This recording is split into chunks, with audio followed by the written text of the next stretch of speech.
Well, hello, folks out there in YouTube land. Got a big show lined up for you this time. Oh, yeah, anonymous coaches. They're talking all about the SEC and the various teams. This is going to be a fun video. Now, I'm going to go ahead and let you folks know we're going to go over these quotes.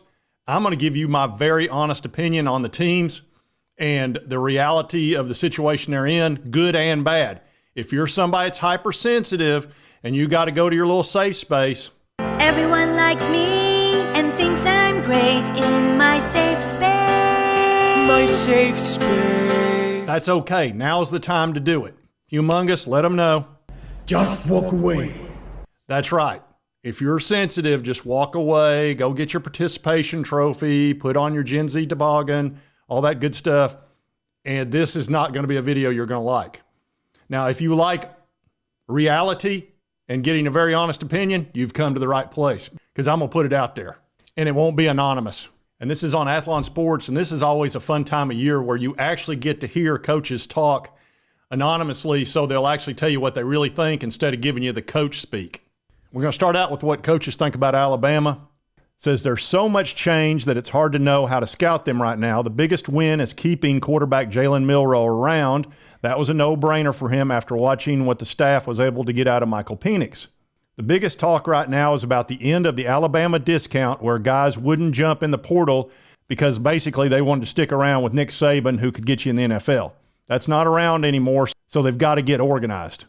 So this is still a very talented conference title caliber roster. There's some big questions like O-line, but they're not just going to fall on their face. Question is, if they have a bump, how patient is the fan base?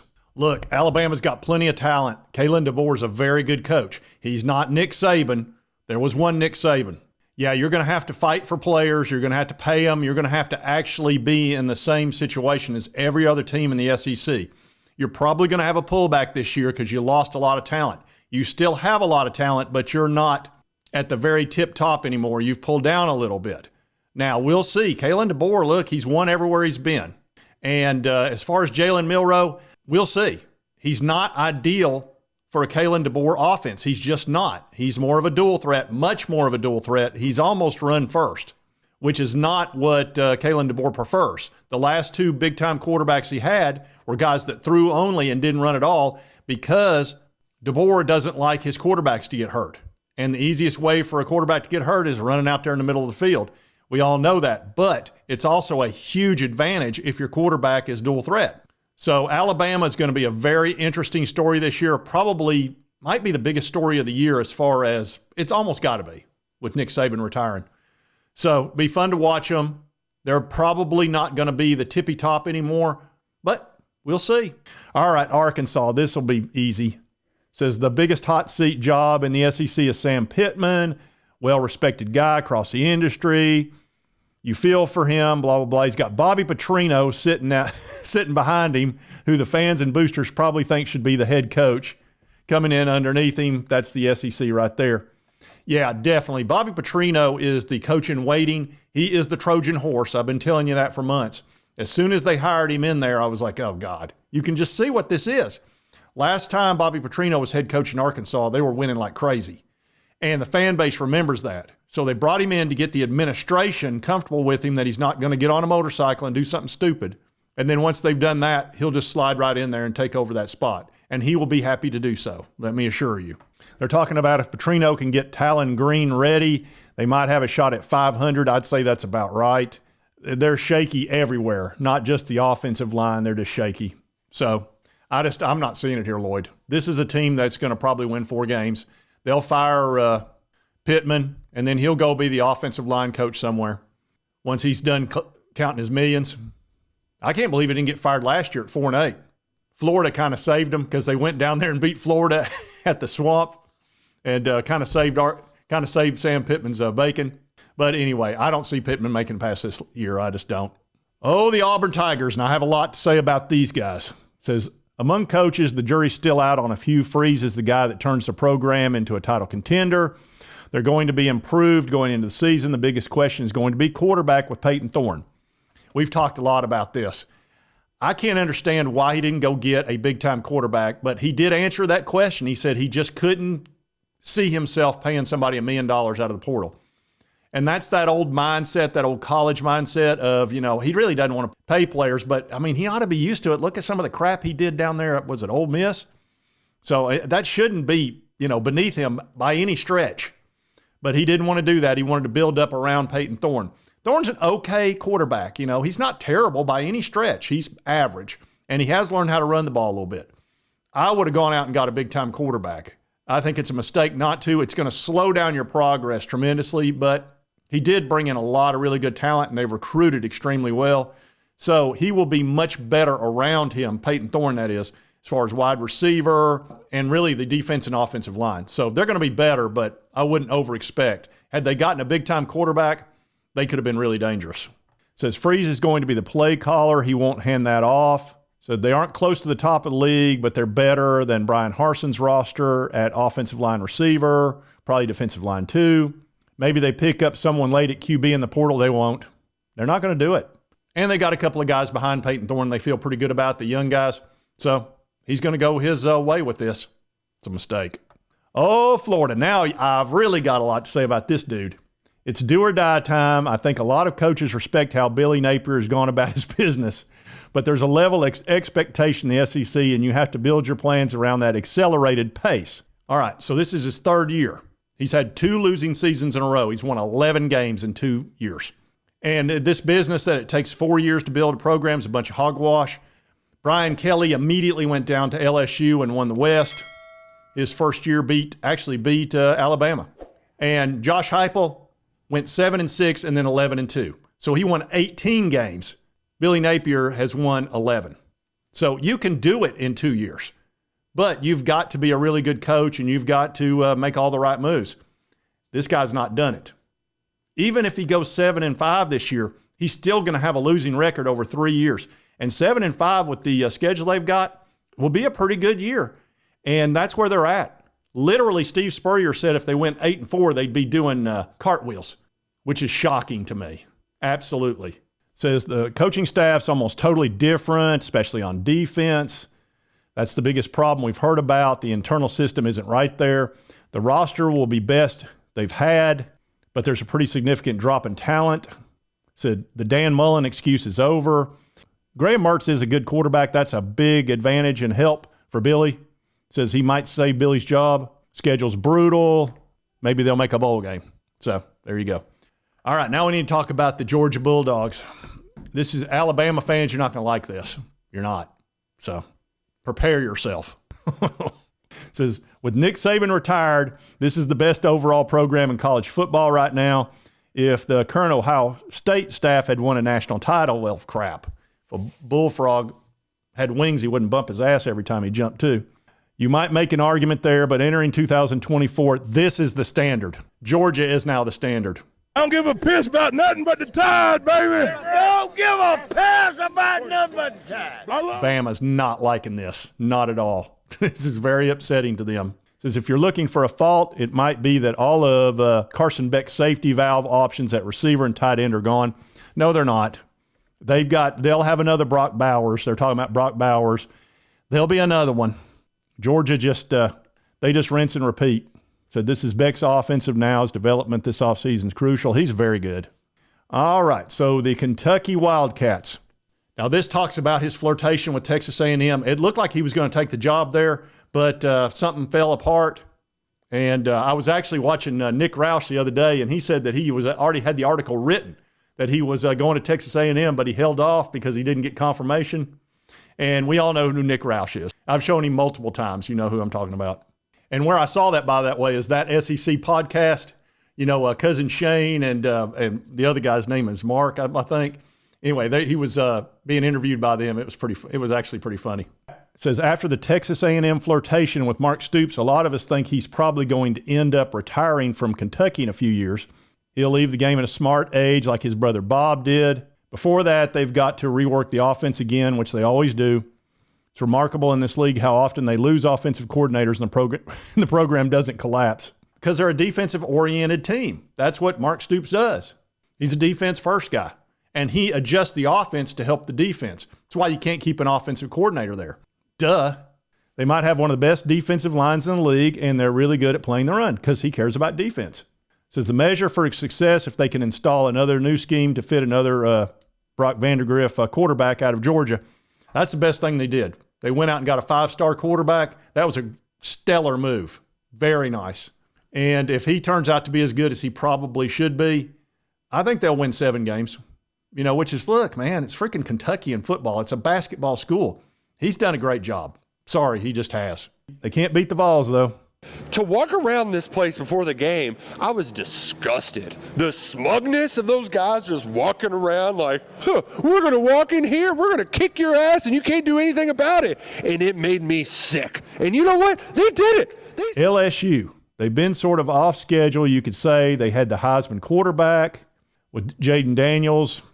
Said, I think they could contend for a conference title and the playoff seed if he had come in this year. They got a good quarterback, folks. Said, this is the best assistant coach roster. That's because they went and bought up the best assistant coaches they could buy. Brian Kelly, of course, doesn't use money to buy players or coaches. He just offers them more money, and they come.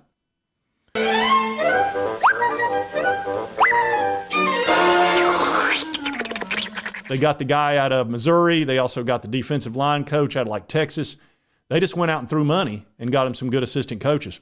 Not a dumb move, by the way. Their quarterback, Garrett Nussmeier, he's not as talented as Daniels, but he can manage the talent around him. He's pretty good. Don't be shocked if they're good. So they could still make the playoff with an at-large this season if the defense gels. The guy, Blake Baker, who they stole from Missouri, said they could be brutal to play by the season's end. I'd agree with that. All right, Mississippi State fans. Y'all been through a tough time. I'm not going to give you too much grief. It's not your fault that a really good coach passed away. That's all there is to it. Put you in a bad situation, and you did the best you could with it, and it kind of is what it is. So they're going to talk about that a little bit.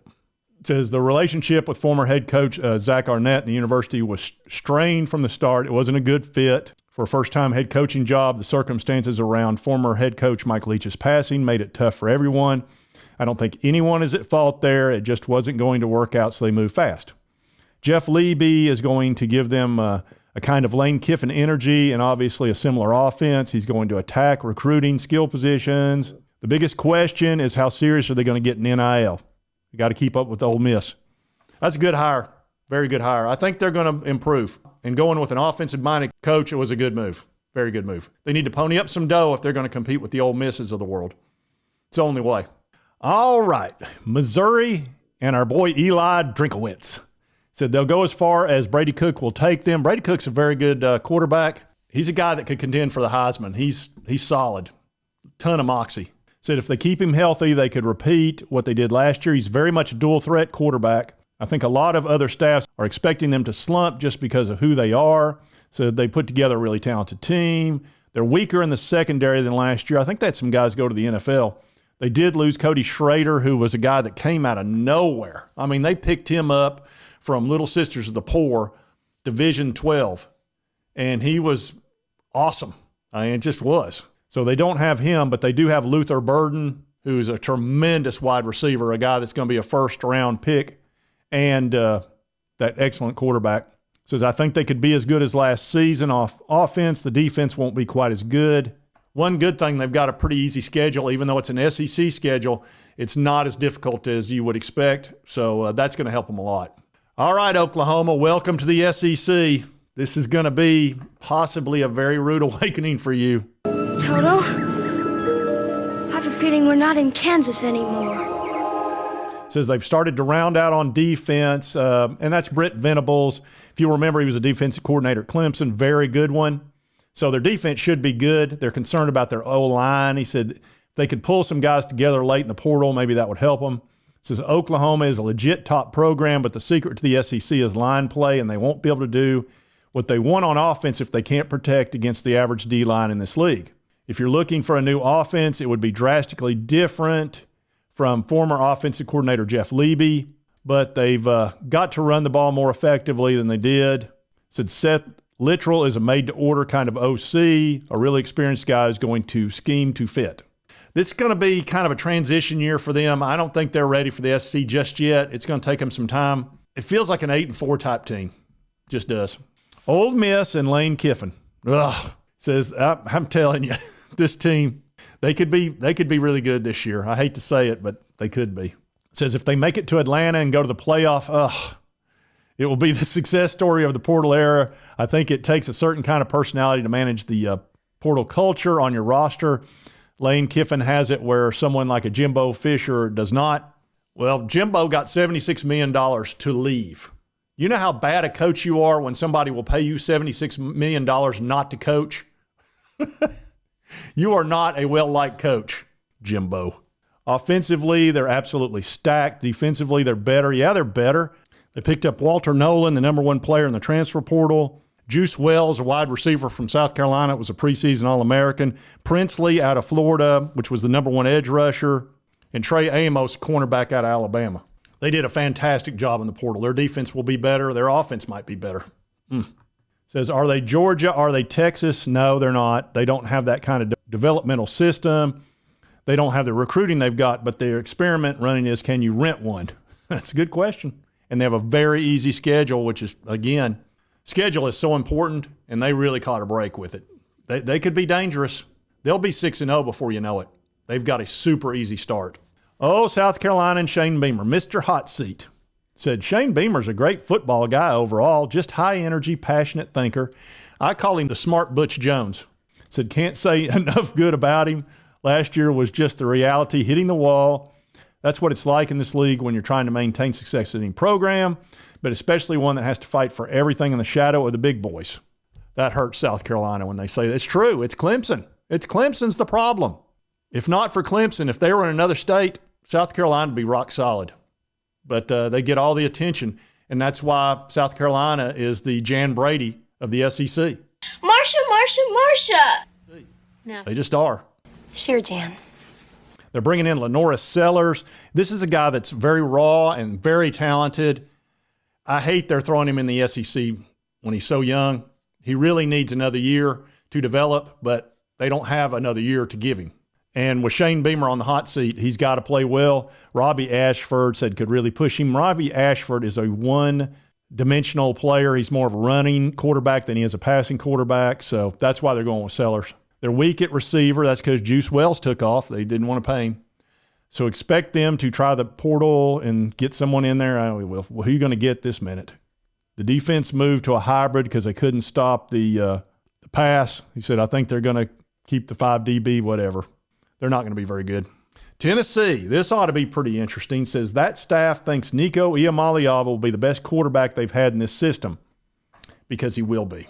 And when they have a quarterback they're confident in, they're as good as anyone on that side of the football. Definitely. When we had Hendon Hooker, woo, that was the most exciting, dangerous team in the entire country, and we terrorized everybody but Georgia in 2022. Ask Nick Saban. The question is going to be what they put around him this season. They don't have an elite wide. That's hogwash or obvious target. Bull crap. We're loaded at wide receiver. Give me a break. Defensively, they're not at the level of the national title caliber programs in this league. We are at defensive line. We're not in the secondary. It's just a fact. Our defensive line is excellent. We also have the number one defensive player in the country in James Pierce. He's going to terrorize quarterbacks. Said the floor is higher here, but they have question marks in the secondary, you think? Said put them right outside the playoff contenders for now, but the quarterback could be really special. We're going to be in the playoff. Let's go ahead and tell you, unless something happens with Nico injury-wise, which that could happen to any quarterback at any time. It's just the way it is. The big thing is our secondary. Our secondary has been terrible for 3 years, awful. They replaced the entire secondary with a bunch of 4-stars and a bunch of guys that are proven at other conferences that were all conference. Whether or not they're going to be much better, I would fully expect them to be. We'll see. I don't know. I've never been more disappointed in a secondary in my life. And I'm sorry to the guys that were in the secondary. I'm sure you tried, but they were a bunch of 3-star guys that were, doing their best. Is what it is. You got to spend some money back there. All right, Texas. Says, I think there's a tendency to look at the league expansion from the point of view of the new programs having to assimilate to the league, but this might be the other way around. You can't compare Texas or OU to those A&M and Mizzou programs that came in. That's pretty accurate. They're going to pair the Bama receiver, Isaiah Bond, another 5-star that left Alabama, along with that dadgum Caleb Downs. He's probably the best defensive secondary player in the country. I don't think there's any question. So they really rated Alabama big time. It says, if you're looking for a weak spot, maybe it's the fact you have the most famous name in quarterback history, Arch Manning, as a backup. How the crap is that a problem? We got a 5-star at backup, and that's a problem. You got Quinn Ewers as your starter, who's fantastic. They don't have a whole lot of weaknesses at Texas, and they got a good coach. They're going to be tough. They really are. Texas is back. Says they instantly, compared to the top programs in the league in terms of depth and talent, can definitely win the conference. Headed back to the playoff. I would agree with that. They're very good. And they got unlimited oil money. When you got that big-time oil money, you can do what you want. Haven't you noticed? You got to be a man to play in my league. Now, Texas A&M, speaking of oil money, Mike Elko was a fantastic hire. I would agree. Has a ton of respect in this league. Knows the program firsthand. He's not going to worry about anything other than finding ways to win. It's going to be a night and day culture change. Yeah, definitely. He's a good coach. Says there's a lot of turnover coming from Jimbo's mercenary type culture to what Elko wants. Says Marcel Reed might be a better overall quarterback than Connor Wagman. Wagman's good if he can stay uninjured. That's the problem there. If he'd have stayed healthy, Jimbo would still be there. Says don't be shocked if he's the starter at some point, talking about Reed, may beat him out or he may get in there because of the injury. So they could really be scary on defense. It's not going to be a first-year head coach situation. Elko knows the personnel, and they're really talented. They got that oil money. They bought a bunch of really good players. So the program has a chance to shift its entire identity this season to a hard-nosed, defensive-minded team. So they could be a heck of a place to play. Yeah, that's another one of those real interesting stories to see what a really good coach can do with a very talented team now that Jimbo's out of the freaking way. He just really blew it. Vanderbilt. A lot of people thought the university would have a really, really long leash for Clark Lee. That may not be the case. They're marginally better than when this staff started, and if not, for a few upsets 2 seasons ago, it looks even worse. There aren't clear expectations. That's because they beat Florida and Kentucky, which is, those losses were devastating. Says there aren't clear expectations at Vandy, but they've got to be more competitive. Portal era has hit programs like these really hard. They brought in the quarterback from New Mexico State. He's decent. He can be, he's probably better than what they've had, so I'm not going to give him crap about that. Their O-line is terrible, so it may not matter. Clark is calling the defense again. He's a great defensive coordinator, but it's all about personnel in this league, and you're not going to out-scheme anybody. They've got to find a way to somehow get back to 500. Vanderbilt, they're such at a disadvantage. I hate to even give them crap. It's like picking on somebody that's half your size. It's just wrong. So I'm not going to do it. Anyway, those are your anonymous quotes from coaches who were able to talk without having to have it used as bulletin board material against them. I always enjoy that because they'll pretty much tell you what they think. And baseball starts today. Games are at 1 and 7. And, of course, it's double elimination. Tennessee plays at 7 o'clock. They're playing Northern Kentucky. And they'll play well, it depends on what they do. If they lose, they play at noon tomorrow. If they win, they play at 6. Arkansas plays at 3. Vanderbilt plays at noon today. They're already playing. Georgia plays at 1. Alabama plays at 6. Florida State plays at noon. Oklahoma plays at 7. South Carolina plays at 2. Florida plays at 3. Mississippi State plays at 7. Just a quick little roundup on the NCAA tournament for baseball. And these are the regionals, double elimination, and then whoever wins that out of the 4 teams. Every region has 4 teams.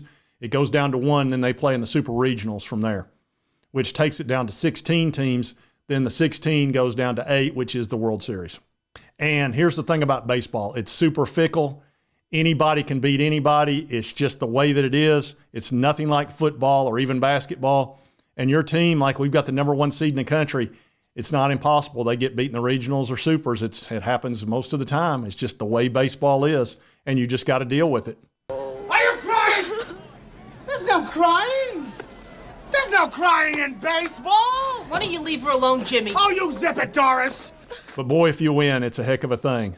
And I'm super pleased with the Vols. They shared winning the SEC with Kentucky this year, which is terrific, and then they won the SEC tournament. So they're the number 1 seed. We'll see how they do. And if you like this content, be sure to hit that like button. Let's continue to cover all these big sports stories. If you've not subscribed, hit this little button right here. It won't cost you a dime. Helps me out. I would certainly appreciate it. And right over here is the most recent video that YouTube thinks you'll like based on your viewing history. And it's based somehow on the algorithm. I don't know how the algorithm works. Who are you? I am the architect. I created the Matrix. I've been waiting for you. No, I don't, but it probably does. Anyway, we'll see you next time on Sports Talk Jay.